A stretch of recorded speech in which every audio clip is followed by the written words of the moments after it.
Ligtas na nai-rescue sa Kataingan, Masbate at nakauwi sa kanilang mga tahanan ang 4 sa 6 na mga mangingisda ng San Isidro Northern Samar matapos tumaob ang sinasakyang bangka sa karagatan ng Barangay Palanit, San Isidro Northern Samar.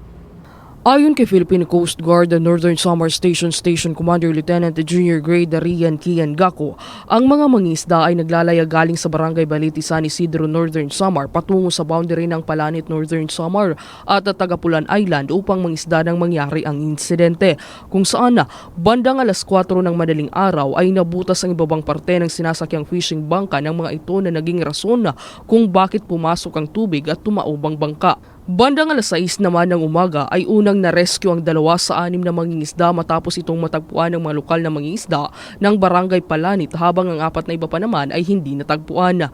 Dahil dito, agad namang nagsagawa ng search and rescue operation ng mga personnel ng Philippine Coast Guard sa karagatan ng Palanit, San Isidro at Tagapulan Island, pero bigong matagpuan ng mga ito ang 4 na iba pa at ang half-submerged fishing bangka sa naturang mga area.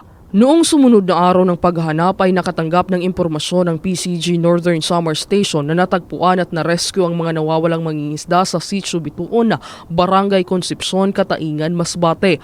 Agad namang nakipagtulungan ng CGS Northern Samar at MDRMO San Isidro sa CGS Masbate para sa pag-escort sa mga ito at upang ligtas na makabalik sa kanilang mga pamilya. Wala namang naitalang nasugatan sa mga mangingisda at ligtas itong nakauwi sa kanilang mga bahay. Bali, nangisda sila ng alas 4 ng umaga within sa boundary ng Tagapulan Island and Palanit. Then unfortunately, nabutas po yung fishing bangka nila. Bali, na doon sa may hal po, sa may baba, napasukan po ng tubig. Yun po yung dahilan na pumasok yung tubig sa fishing bangka nila. Na dahilan na naging half-submerged po. Yes, safe naman sila ma'am, bumalik dito. Actually, nung na-receive namin yung info, nag-coordinate agad kami doon sa Coast Guard Station Masbate para sa veracity ng report kung sila ba talaga to yung 6.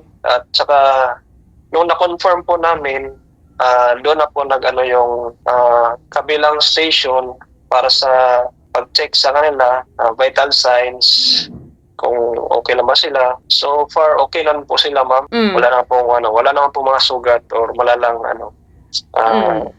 nangyari sa kanila. Ang pagkipagpanayam ng Bombo Radio Tacloban kay Philippine Coast Guard Northern Samar Station Commander Lieutenant Junior Grade Rian Kian Gako.